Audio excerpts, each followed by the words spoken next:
ठीक, ये अपना आर्टिकल है भाई, magnetic field due to straight current carrying wire. ठीक, एक स्ट्रेट करंट कैरिंग वायर है जिसकी लेंथ कैसी है, बिल्कुल फाइनाइट।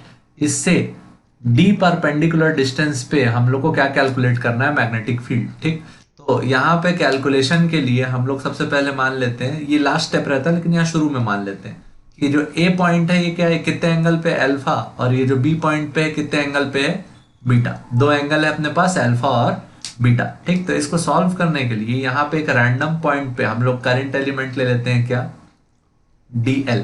ठीक, इस रैंडम पॉइंट का नाम रख लेते हैं q। ठीक, और इस पॉइंट से हम लोग को मैग्नेटिक फील्ड निकालना है p पे, तो ये p को यहां से जोड़ा जाएगा।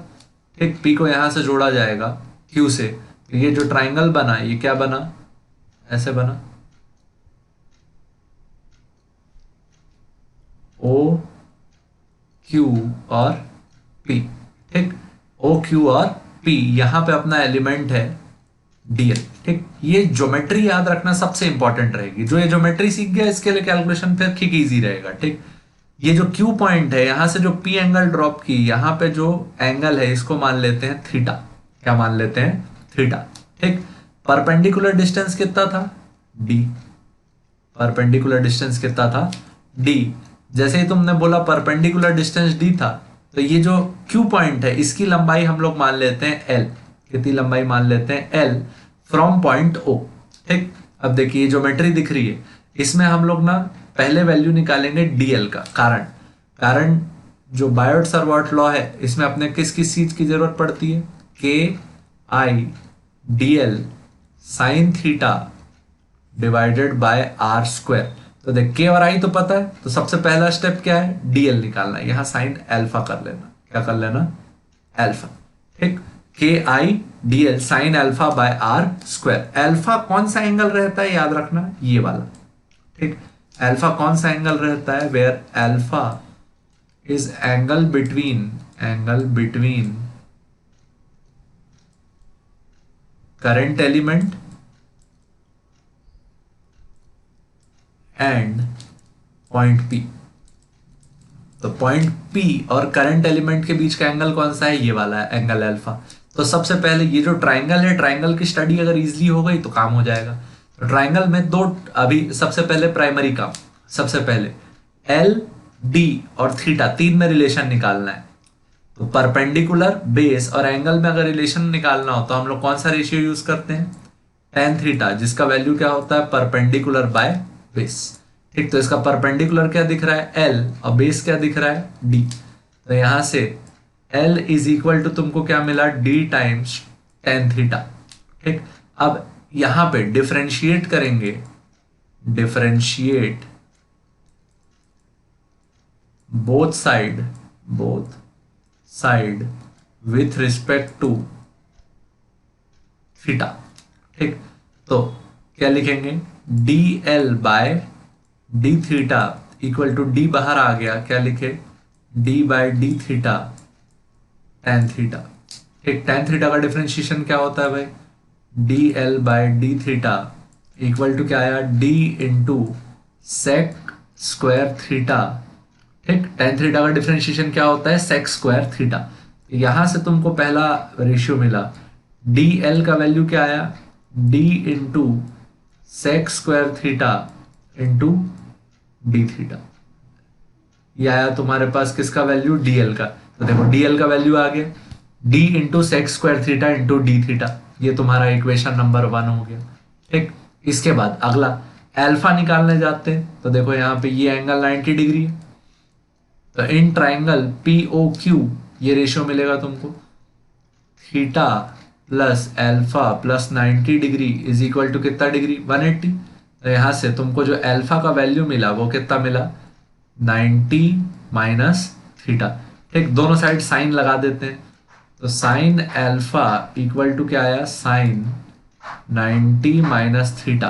ठीक, साइन 90 माइनस थीटा क्या हो जाता है भाई, sine alpha equal to cos theta. ठीक, तो ये दूसरा चीज मिल गया तुमको कि यहाँ जो फॉर्मूले में साइन अल्फा यूज होना है उसका वैल्यू क्या है, कॉस थीटा। ये हो गया इक्वेशन नंबर 2। अब तीसरा तुम्हारा कंसर्न है कि आर का वैल्यू निकल जाए। तो आर किसको बोलते हो, point line joining current element and point. तो line joining current element and point कौन सा है? ये वाला, जिसका नाम क्या रखते हो तुम? हाइपोटेनियस। ठीक, क्या बोलते हो? हाइपोटेनियस। तो हाइपोटेनियस जैसे ही बोला तुमने, तो देखो तुमको बेस का वैल्यू पता है और हाइपोटेनियस पता करना है, एंगल पता है। ठीक, तो किसके किसके बीच में रिलेशन स्टैब्लिश करना है? बेस, हाइपोटेनियस और थीटा। तो बेस, हाइपोटेनियस और थीटा के बीच में एक ही रेशियो होता है जिसका नाम क्या है? Cos theta. कॉस थीटा का वैल्यू क्या होता है? Base upon hypotenuse. अब देख, बेस में कौन है? डी। बेस में कौन है? डी। और हाइपोटेनियस में कौन है? आर। ठीक, तो यहां से जो आर का वैल्यू आया, आर का जो वैल्यू आया वो क्या आएगा? Cos theta is equal to D by R. यहां से आर का वैल्यू आया डी बाय कॉस थीटा, और 1 अपॉन कॉस थीटा को हम क्या लिखते हैं? Sec theta. तो आर का वैल्यू क्या आया? D sec theta. तो आर का वैल्यू आ गया डी सेक थीटा, ये अपना इक्वेशन 3। ले देखिए, ये पूरा ट्राइंगल का अगर ज्योमेट्री किसी की समझ में आ जाए तो यहाँ का काम हो जाएगा। अब देखो, डीएल का वैल्यू पता है, साइन अल्फा का वैल्यू पता है, आर स्क्वायर का वैल्यू पता है, सबको एक साथ अगर पुट करा दिए तो किसका वैल्यू प्रकट होगा? यहाँ डीबी का। इसका नाम ए। पुटिंग 1 2 3 इन ए, 1 2 और 3 को ए में रख दिए तो डीबी का वैल्यू क्या आएगा? के आई। डीएल की जगह क्या रखोगे? D sec square theta into D theta. K I D sec square theta D theta, ये आ गया डीएल की जगह। साइन अल्फा की जगह क्या रखोगे? Cos theta into cos theta upon R की जगह क्या रखोगे? D sec theta. तो डी सेक थीटा का क्या? Whole square. तो डीबी का वैल्यू क्या आया? K I D, K I D sec square theta, cos theta के सामने कर लेते हैं, into cos theta into D theta upon D square sec square theta. ठीक, तो sec square theta, sec square theta क्या हो गया? कैंसिल। ये एक ठो डी से एक ठो डी भी क्या हो गया? कैंसिल। तुम्हारे पास क्या बचा? डीबी का वैल्यू। डीबी का वैल्यू बचा K I by D cos theta into D theta.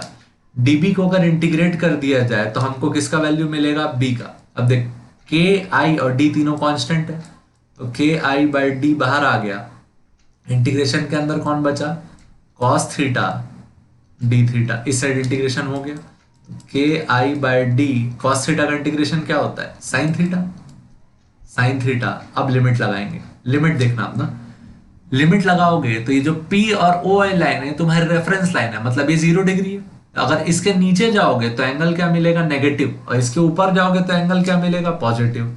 तो एंगल कहां से चालू हुआ? माइनस अल्फा से बीटा तक। ठीक, तो यहां मैग्नेटिक फील्ड का फाइनल फॉर्मूला तुम्हारे सामने आया, K I by D sine beta minus lower limit sine minus alpha. Sine minus alpha मतलब क्या हो गया? Plus sine alpha. तो यहां से मैग्नेटिक फील्ड का जो हमारा फेमस फॉर्मूला है वो प्रकट हुआ, magnetic field vector is equal to K I by D sine beta plus sine alpha. K I by D sine beta plus sine alpha. ठीक, ये तुम्हारा वैल्यू आया किसका? मैग्नेटिक फील्ड का। अच्छा, ये फॉर्मूले का अगर यूज किया जाए तो इनफाइनाइट और सेमी इनफाइनाइट वायर के लिए मैग्नेटिक फील्ड कैलकुलेट किया जा सकता है। ठीक, तो पहले ये हो गया फाइनाइट वायर के लिए, सेमी इनफाइनाइट और इनफाइनाइट के लिए नेक्स्ट वीडियो में देखेंगे। ठीक है, थैंक यू।